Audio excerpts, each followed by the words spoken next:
आइए आज लंबे दिनों बाद मुलाकात होती है। उम्मीद है कि आज से वीडियो रोज़ पड़ेगा।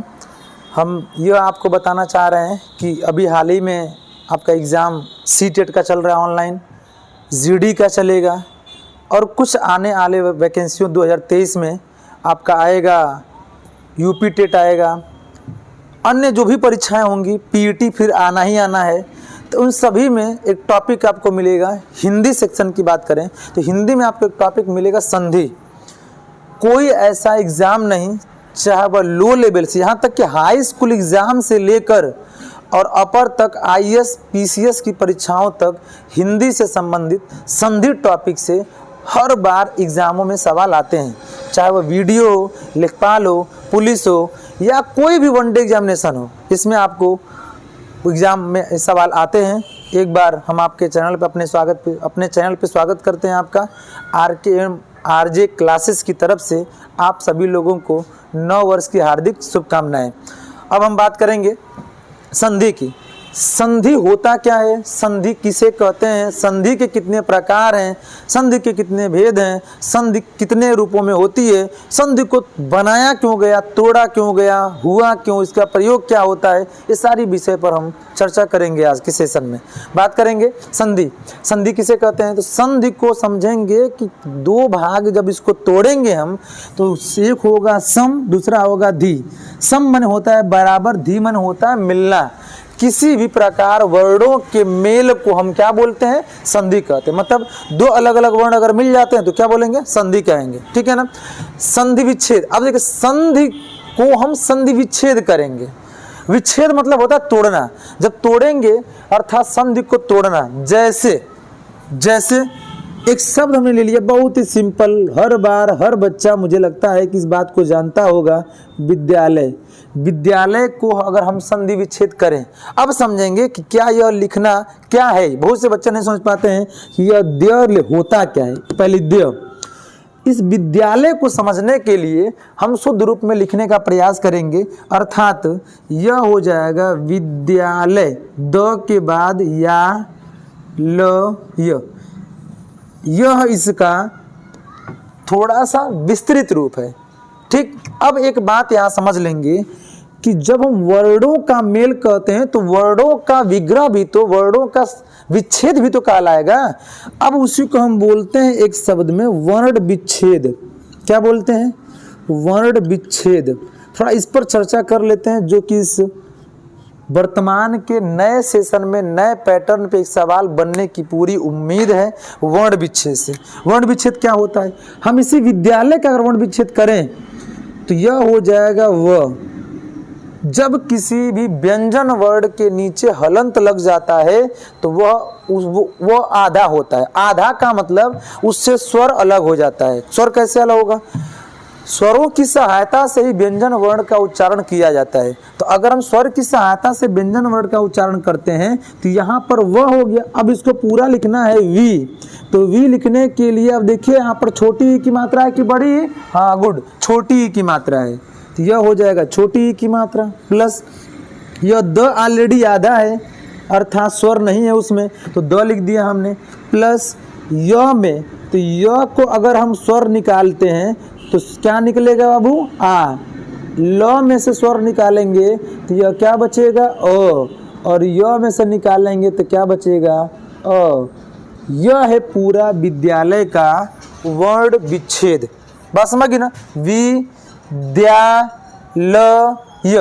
यह है विद्यालय का। बात समझ गई ना। पिछले सेशन की मैं बात करूं, वर्ण विच्छेद की मैं बात करूं, तो पिछले सेशन में वर्ण विच्छेद से एक सवाल आया था एग्जाम में। वर्ण विच्छेद से सवाल आया था कौन से, जूनियर, एडेड जूनियर वाली जो वैकेंसी आई थी, उस वैकेंसी में हिंदी द्वारा दिए जाने वाले बच्चों को जो पेपर में एक प्रश्न आया था, सत्ता च्युत का वर्ण विच्छेद पूछा था। ठीक है ना। सत्ता च्युत का वर्ण विच्छेद पूछा था। तो अब देखिए यहाँ पर वर्ण विच्छेद क्या होगा, स से क्या निकल के आएगा, ओ। यह हो गया स ता। यह ऑलरेडी इसमें आधा तो है, देखिए आधा तो है तो यहाँ पर आधा तो लिख देंगे अर्थात स्वर रहित होगा। ध्यान समझेंगे, एक होता है स्वर सहित, एक होता है स्वर रहित। स्वर सहित का मतलब इसमें स्वर पाया जाए, और स्वर रहित का मतलब इसमें स्वर न रहे। अब यही बात बच्चे नहीं समझ पाते हैं, तो क्या कहते हैं, स्वर रहित मन लगा तो रही रही ना, स्वर सहित माने स्वर के साथ है, और स्वर रहित का मतलब स्वर उसके अंदर नहीं है, अर्थात इस त में क्या है, स्वर रहित है। अब ता की बात करेंगे तो आधा तो और इसके साथ स्वर लगा देंगे तो क्या बन जाएगा, ता। यह अब तक हमने क्या लिखा है, सत्ता। च्युत की बात कर दिया जाए तो यह हो जाएगा आधा च, य में क्या लगेगा उ, और तो में क्या लगेगा अ। यह है आपका सत्ता च्युत का वर्ण विच्छेद। ऐसे एग्जाम में सवाल बनते हैं। अब कहेंगे आप पढ़ाने आए संधि, पढ़ा रहे हैं वर्ण विच्छेद, तो अब ध्यान समझेंगे वर्ण विच्छेद का महत्व। वर्ण विच्छेद अर्थात वर्णों के विच्छेद को संधि विच्छेद कहते हैं, और वर्णों के मेल को संधि कहते हैं। बात समझ गए ना। अगर वर्ण का विच्छेद जानेंगे तभी आप संधि विच्छेद जानेंगे, और वर्णों का मेल जानेंगे तब भी संधि जानेंगे। जैसे विद्यालय का संधि विच्छेद क्या हो जाएगा, तो आप कहेंगे विद्या धन आलय। अभी तक जानिए नियम क्या है, बाद में बताते हैं। विद्या धन आलय बराबर विद्यालय। तो अगर कोई पूछता है संधि में क्या होगी, तो आप बताएंगे दीर्घ संधि। दीर्घ संधि क्यों होगी कि द्या में आ है, और आ जो होता है वह दीर्घ होता है, इसलिए विद्यालय में कौन संधि हो जाएगी, दीर्घ संधि होगी। अब हम बात करते हैं कि विद्यालय में दीर्घ संधि तो हो रहा है, उसी तरीके से संधि कितने प्रकार की होती है इस पर चर्चा किया जाएगा। छोटे एग्जाम की बात करेंगे, जैसे पुलिस का हुआ, लेखपाल का हुआ, बीडीओ का हुआ, एसआई का हुआ। ऐसे एग्जामों में यूपी टेट में हुआ, पूछता है डायरेक्टली संधि के कितने प्रकार होते हैं, बच्चे बताते 5, जबकि संधि का कितना प्रकार होता है 3। और स्वर संधि 3 के कौन कौन से होते हैं, स्वर संधि, व्यंजन संधि, विसर्ग संधि। स्वर संधि कितने भेद होते हैं, तब आप बताएं कितना, 5 होता है। कितना होता है, 5, अर्थात स्वर संधि के 5 होते हैं। अर्थात अगला टॉपिक हम जो लिखेंगे, अगला जो पॉइंट होगा वह होगा संधि के प्रकार। इसमें से मुझे लगता है कि अब बात आपको समझ में आ गई होगी। जो बात ना समझ में आए कमेंट सेक्शन में कमेंट करें, आपकी समस्या का समाधान किया जाएगा। ठीक,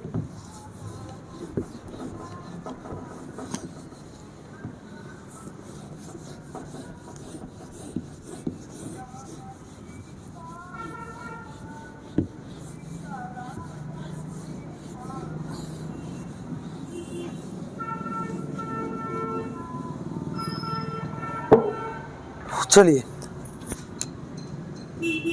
संधि के अंतर्गत हम लोग पढ़ेंगे संधि का प्रकार। ठीक है ना। संधि के प्रकार की बात करेंगे तो कितने प्रकार की होती है, 3 प्रकार में सबसे पहला आपका होता है, वह होता है स्वर संधि। कौन सा होता है, स्वर संधि। ठीक, दूसरा होता है व्यंजन संधि, और तीसरा होता है विसर्ग संधि। विसर्ग का मतलब जो विसर्ग लगा होता है अह, ठीक है ना, इसे हम विसर्ग संधि कहते हैं। एक बात यहां पर हम नजर डालेंगे, ठीक,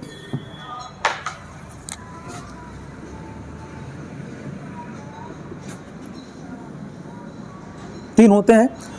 अब यहां पे बात करें स्वर संधि को क्या कहा जाता है, तो अब देखेंगे कि संधि का जो आविर्भाव हुआ, चाहे हमारी हिंदी भाषा जो आई है वो प्राचीनतम भाषा संस्कृत से ली गई है। तो संस्कृत में क्या होता है, तो संस्कृत में हम स्वर संधि को अच संधि के नाम से जानते हैं। किस संधि के नाम जानते हैं, अच संधि के नाम से जानते हैं। अब बात करेंगे अच का मतलब क्या होता है। अच संधि का मतलब होता है, अब आप बात करेंगे कि अच क्या होता है। ऐसे ही मैं बात करूं व्यंजन संधि में, इसको हम बताते हैं, अभी आप सुन लीजिए एक बार। व्यंजन संधि को हल संधि के नाम से जाना जाता है। किसके नाम से, हल संधि के नाम से जानते हैं। जबकि विसर्ग संधि को विसर्ग संधि, अर्थात इसमें किसका प्रयोग होता है, तो आप बताएंगे मुख्यतः विसर्ग का प्रयोग होता है। यह हो गया आपका 3 प्रकार की संधि। अब हम जान लेंगे एक बार अच संधि क्या होता है, हल संधि क्या होता है। अच्छा, इसका नाम क्यों ऐसा पड़ा, इससे पहले एक बार हम जानते हैं संधि ऐसे लिखा गया है। एक बार यहाँ पर हम नोट करके थोड़ा सा एक बात आपको बताना चाहते हैं, जो पता होगा तो बहुत अच्छी बात, नहीं पता होगा तो हमसे सीखने का आपको एक मौका मिलेगा। नोट की मैं बात करूं, नोट में क्या, ठीक नहीं 2000 का नोट है, बहुत बड़ी बात है। चलिए देखिए, तो यहाँ पर नोट की बात करूंगा तो नोट में यह बात लिखी गई है कि एक व्यंजन हम ऐसे लिख रहे हैं और एक व्यंजन हम ऐसे लिख रहे हैं। अगर बात करें कि शुद्ध और अशुद्ध कौन है, ठीक, तो अंग और अह का प्रयोग हम स्वर वर्ण में नहीं किया जाता है। जैसे छोटे बच्चों की पुस्तकों को अगर पढ़ा जाए तो छोटे बच्चों की पुस्तकों में लिखा होता है अ से लेके अह तक, जबकि हम बड़े लेवल पर आके स्वर वर्ण कितने होते हैं पढ़ते हैं तो 13 की बजाय 11 पढ़ते हैं। इसलिए कि अंग और अ का प्रयोग हिंदी में न होकर संस्कृत में होता है। अंग को अनुस्वार, अ को विसर्ग, अनुस्वार और विसर्ग दोनों मिला के अयोगवाह वर्ण के नाम से जाना जाता है। अर्थात अंग से लिखा हुआ जितना भी वर्ण होगा हिंदी के लिए यह क्या माना जाएगा, अशुद्ध। क्या माना जाएगा, अशुद्ध माना जाएगा, जबकि यह लिखा हुआ क्या हो जाएगा, शुद्ध। अब बात करेंगे दोनों तो सही होता है, दोनों सही है तो कैसे बना, इससे यह कैसे बन गया, ये भी चर्चा करते हैं। इससे यह कैसे बना, कैसे बना का तात्पर्य हो गया, देखिएगा, जब हम पढ़ते हैं क ख ग घ अंग, ठीक है ना, ऐसे पढ़ते हैं च छ ज झ इय ट ट ठ ड ढ अड़ त त थ द ध न, उसके बाद प प फ ब भ म क च ट त प, ये 5 इधर हैं। तो अब देखिए वर्ग बोलते हैं इसे क वर्ग, इसे च वर्ग, इसे ट वर्ग, इसे त वर्ग, इसे प वर्ग। उच्चारण स्थान की बात कर लिए जाए, क वर्ग का उच्चारण स्थान होता है कंठ, च का होता है तालु, ट का होता है मूर्धा, त का होता है दंत और प का होता है ओष्ठ। बोलिए प बोलने से क्या हो रहा है, होस्ट, होस्ट पे मदद जा रहा है। अब बात करेंगे क से अंग तक के इनको, अब इनका 5वां अक्षर क्या है, अंग, बात समझिए ना। अब इन्हीं के आधार पर हम वर्णों को अर्थात अनुस्वार टूटता है। अनुस्वार टूटता कैसे है, जैसे मान लीजिए हमने शब्द लिख दिया कहीं पर पंकज, पंकज हमने लिखा ना, पंकज को अगर आप तोड़ना चाहते हैं तो कैसे लिखेंगे, शुद्ध रूप में। तो आप कहीं पर भी देखिएगा किताबों में लिखा होगा तो ऐसे लिखा होगा, बात समझ गए ना। अर्थात अनुस्वार का अगला वाला वर्ण क्या है, क। अनुस्वार का जब अगला वाला वर्ण क है तो इसी का पंचमाक्षर में टूटता है। क वर्ग का पंचमाक्षर क्या होगा, अंग। ऐसे ही अनुस्वार का जो अगला वाला वर्ण है वह क्या है, ज किस में आएगा, च वर्ग में, और च का 5वां अक्षर क्या होता है, य, इसीलिए य में टूटता है। ऐसे ही अगर ट वर्ग का होगा तो ट वर्ग का 5वां अक्षर क्या होता है, ड। त वर्ग का होगा तो त वर्ग का 5वां अक्षर क्या होता है, न। प का होगा तो क्या बताएंगे, म। जैसे देख लीजिए एक उदाहरण हमने लिख दिया, ठीक है ना। यहाँ पर इसको क्या पढ़ेंगे हम लोग, संबंध, लेकिन इसको लिखते समय क्या लिखेंगे, देख रहे हैं क्या हो रहा है, क्या हुआ, इस अनुस्वार को टूटा तो ब के साथ म बना रहा है, इस अनुस्वार के साथ ध होगा तो क्या बना रहा है, न। अर्थात ब कहाँ आएगा, तो प वर्ग में, प फ ब भ म, इसलिए यहाँ पर म बना। अनुस्वार का अगला ध है, ध किस में आएगा, त में, इसलिए क्या बना रहा है, न। ऐसे आप चाहें तो देख सकते हैं। यहाँ से 1 नंबर आपको अपने आप चीज़ें समझ में आ जानी चाहिए। अनुस्वार के अगले वाले वर्ण के पंचमाक्षर में टूट जाता है, ठीक, यह अनुस्वार का नियम। चलिए, यह था थोड़ा सा व्यंजन को लिखने का तरीका कि कैसे लिखा जाता है। अब बात करेंगे हम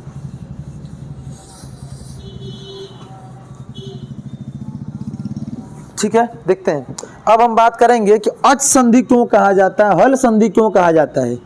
तो आपको संस्कृत में एक ठो पढ़ाया जाता होगा, चाहे जानते होंगे, नहीं जानते हैं तो जान लीजिए, माहेश्वर सूत्र। क्या होता है, माहेश्वर सूत्र। माहेश्वर सूत्र जो है वह कहाँ से निकला है, तो बताएंगे शिव जी के डमरू से। शिव जी के डमरू से शिव जी ने जब तांडव किए तो उसमें से ध्वनि निकली, और ध्वनि पढ़ने का काम कौन किए, तो माहेश्वर सूत्र कौन, पाणिनि जी। किसने, पाणिनि जी। माहेश्वर सूत्र होते कितने हैं, तो आप बताइएगा 14 होते हैं। माहेश्वर सूत्र में जो पहला सूत्र होता है वह होता है ओ ई उ ड़, दूसरा होता है री री क, तीसरा होता है ए ओ अंग, चौथा होता है ऐ औ च। अब ध्यान समझिएगा, इतना समझिए। पहले कितने सूत्र हो गए, 1 2 3 4, 4 सूत्र हैं। अ से शुरू किया जाए तो कहां तक जा रहा है, च। इसी को क्या बोलते हैं, प्रत्याहार। क्या बोलते हैं, प्रत्याहार। और प्रत्याहार किसी सूत्र का पहला वर्ड और किसी सूत्र का अंतिम वर्ड मिलकर क्या बना लेता है, प्रत्याहार। यहाँ का लिया हमने अ और यहाँ का क्या लिया, च। अ और च मिलकर क्या बन गया, अच। इसीलिए अच संधि कहते हैं। अब कहेंगे इसका तात्पर्य क्या हुआ, अच का मतलब, अच का मतलब क्या हुआ, हाई लिखे क्या है, पढ़िए, स्वर। इसमें देखिए अ ई उ, अंतिम वाला छोड़ भी देते हैं। देखिएगा माहेश्वर सूत्र में जो अंतिम वर्ण होते हैं उन वर्णों को छोड़ दिया जाता है।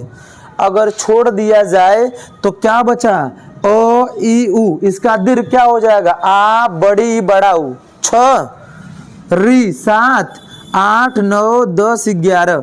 हिंदी में री का प्रयोग नहीं होता है, ये संस्कृत में होता है। इसलिए आपका अ से लेके च के बीच में सभी स्वर आ जा रहे हैं। इसीलिए अच संधि को स्वर संधि को अच संधि के नाम से जाना जाता है।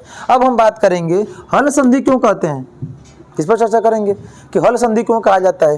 तो अब देखिए यहाँ पर ए औ च के बाद आपका आता है ह य व र ट, ठीक है ना। हयवरट के बाद ऐसे शुरू करते आप जाएंगे तो यहां से आपको आएंगे तो जो 14वां सूत्र होगा वो सूत्र का नाम होता है हल। क्या नाम होता है, हल। तो अब देखिए ह और यहाँ पे आ गया ल, और इस पूरे में देखेंगे तो सिर्फ और सिर्फ व्यंजन ही मिलेगा, बस समझ ना, अब व्यंजन मिलेगा। इसीलिए हल संधि को क्या बोलते हैं, व्यंजन संधि के नाम से जाना जाता है। यह था अच संधि और हल संधि का तात्पर्य, ठीक है ना, समझने का। माहेश्वर सूत्र फिर से सुन लीजिए, माहेश्वर सूत्र कितने होते हैं, 14। माहेश्वर सूत्र का तात्पर्य कहाँ से आया, तो शिव जी के डमरू से 14 प्रकार की आवाज निकली, और उस आवाज को लिखने का कार्य किसने किया था, महर्षि हमारे संस्कृताचार्य, ठीक, पाणिनि जी ने बताया, और उसी के आधार पर संधि विच्छेद किया जाता है। और संस्कृत में यह सवाल पूछा भी जाता है, माहेश्वर सूत्र की संख्या कितनी होती है, तो कितना बताएंगे, 14। कितना बताएंगे, 14, ठीक। चलिए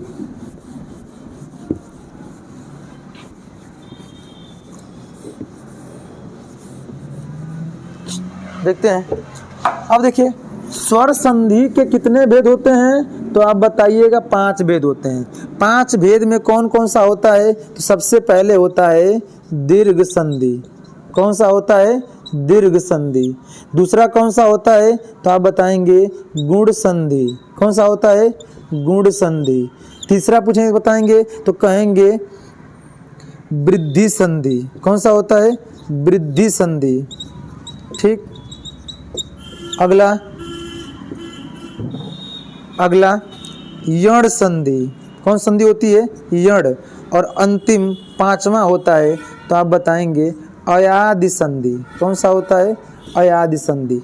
अर्थात पहला दीर्घ संधि, दूसरा गुण संधि, तीसरा वृद्धि संधि, चौथा यण संधि और 5वां अयादि संधि होता है। अर्थात स्वर संधि को हम कितने भेद होते हैं, 5। फिर सुन लीजिएगा, संधि कितने प्रकार की होती है, 3।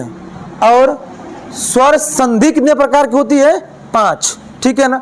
अब देखेंगे नहीं, ऐसा कोई जरूरी नहीं है कि आप इसको क्रम से ही पढ़ें, लेकिन सूत्रों के आधार पर क्रम से पढ़ेंगे तो आपको हल करने में, विच्छेद करने में थोड़ी आसानी होगी, बस, ठीक है ना। द्विज संधि, गुण संधि, वृद्धि संधि, ऋण संधि, अयादि संधि, ये पांचों को पढ़ने के बाद अब बात करेंगे व्यंजन संधि के। तो व्यंजन संधि में नियम होते हैं, व्यंजन संधि का कोई भेद नहीं होता है।